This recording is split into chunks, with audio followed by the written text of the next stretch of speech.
సంబంధించిన ప్రతినిధి బృందం ఖమ్మం నగరంలో ఈరోజు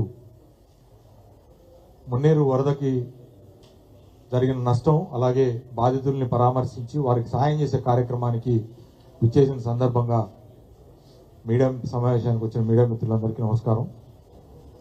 మిత్రులారా,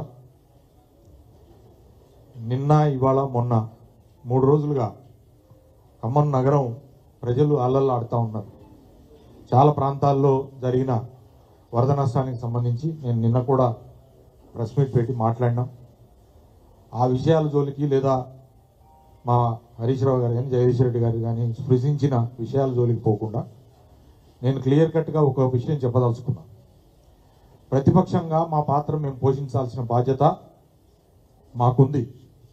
ప్రజలు మమ్మల్ని ప్రధాన ప్రతిపక్షంగా ప్రజల పక్షాన ప్రశ్నించమని, కష్టాల్లో ఉన్నప్పుడు వాళ్ళ కష్టాలని ప్రభుత్వానికి తెలియజేయటం కోసం, ప్రభుత్వం మీద ఒత్తిడి తీసుకురావడం కోసం చేసే ప్రధానమైన కర్తవ్యమే ప్రధాన ప్రతిపక్ష పాత్ర మా బాధ్యత. ఆ బాధ్యత నెరవేర్చడం కోసమే పెద్దలందరూ వచ్చారు. వచ్చి బాధితుల్ని పరామర్శించి వారికి ఇతోధికంగా ఎంతో కొంత సాయం చేయాలని చెప్పే కార్యక్రమం ఇవాళ నడిచింది. నిన్నేం నడిచింది, మొన్నేం నడిచింది మీరు చూశారు. కానీ ఎంత దారుణం అంటే, ఒక ముఖ్యమంత్రి గారు ఈ పట్టణానికి వచ్చి, నగరానికి వచ్చి నైట్ స్టే చేసి ప్రజలకి స్వాంతన కల్పించాల్సిన చర్యల మీద రివ్యూ చేసి వారికి ఘనమైన ఆర్థిక సాయం కానీ లేకపోతే ఏదైనా ప్రకటిస్తారనుకుంటే ముష్టి 10,000 ఏ ఇంటికి పోయినా చెప్తున్నారు, మా ఇంట్లో సామాన్లు 5 లక్షలు పోయినాయి, 10 లక్షలు పోయినాయి అని. 10,000 రూపాయలు అది ప్రకటించడం కోసం తమరు వచ్చి 24 గంటలు ఇక్కడ ఉండి దాంట్లో చివరికి వ్యక్తిత్వ హననం ఏదైతే గతంలో చేయడం అయితే అలవాటు ఉందో అదే వ్యక్తిత్వ హననాన్ని కొనసాగించి మీరు కేసీఆర్ గారిని, హరీష్ రావు గారిని, కేటీఆర్ గారిని, చివరికి నన్ను అనరాని మాటలన్నీ కడుపు నిండా ఇక్కడ ఉన్నోళ్ళకి ఏదో కాంగ్రెస్ వాళ్ళు సంతోషం కల్పించారు అనుకుంటారు, కానీ ప్రజలకు మాత్రం సంతోషం అనిపిస్తలేదు. మీ పర్యటన ద్వారా ప్రజలకి ఏమి స్వాంతన కలుగుతుందో ఒకసారి ఆలోచించేయండి. మీ పర్యటన అయిపోయి మీరు వెళ్ళిపోయిన తర్వాత మేము వెళ్తే కూడా ప్రజలు గోడు పెట్టుకుంటున్నారు. ఇయో మీరు ఇట్లా బురద పూసుకొని తిరుగుతున్నారు. ఒక్క నాయకుడు కనీసం వచ్చి మమ్మల్ని కిందకి దిగి పలకరించలేదు.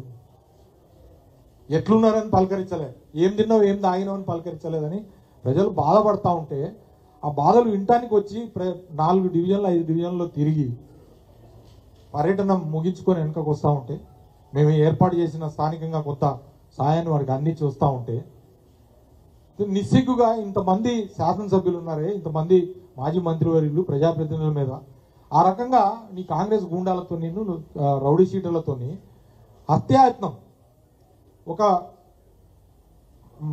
మాజీ మంత్రివర్యులు 3-4 మీద ఒక కారులో ఉన్నాం, అంత బాజాప్తగా హత్యాయత్నం చేసేటట్లు అది పోలీసుల సమక్షంలోనా?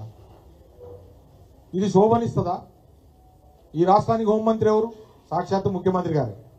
నేను డిమాండ్ చేస్తా ఉన్నా, మీ పోలీసుల సమక్షంలో జరిగిన కాంగ్రెస్ గుండాలు, రౌడీ షీటర్ల యొక్క ఈ దాడికి సంబంధించిన వ్యక్తులు ఎవరైతే ఉన్నారో ఆ వ్యక్తుల్ని తక్షణం మీరు అరెస్ట్ చేయాలో, వాళ్ళ మీద యాక్షన్ తీసుకోవాలో మేము కంప్లైంట్ ఇస్తాం.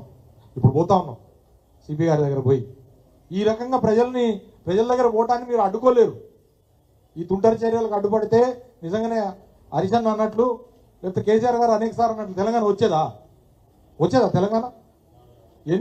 ఎన్నిసార్లు ఎన్ని రకాల దాడులు జరిగి ఉండొచ్చు. కేసీఆర్ గారు ప్రాణాలే తీయాలని ఆలోచన చేసిన వాళ్ళు, హరిశన్న లాంటి వాళ్ళని, కేటీఆర్ గారు లాంటి వాళ్ళని ప్రాణాలు తీయాలని చేసిన వాళ్ళు, ప్రాణాలు సైతం లెక్క చేయకుండా ఉద్యమం నడిపిన చరిత్ర ఈ పార్టీది.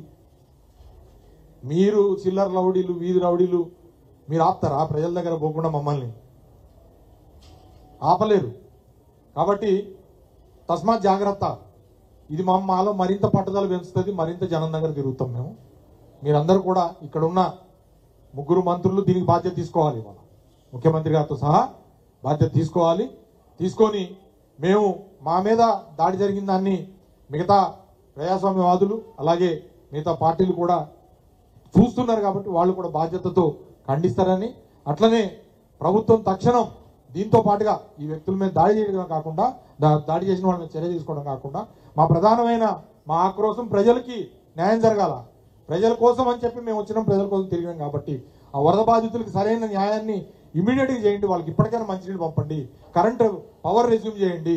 3 రోజులు అయింది పవర్ లేదు వాళ్ళకి. తాగటానికి మంచినీళ్ళు లేవు, తినడానికి తిండి లేదు. దయచేసి వాళ్ళకి ఇమ్మీడియట్ రిలీఫ్ మెజర్స్ ఇవ్వండి.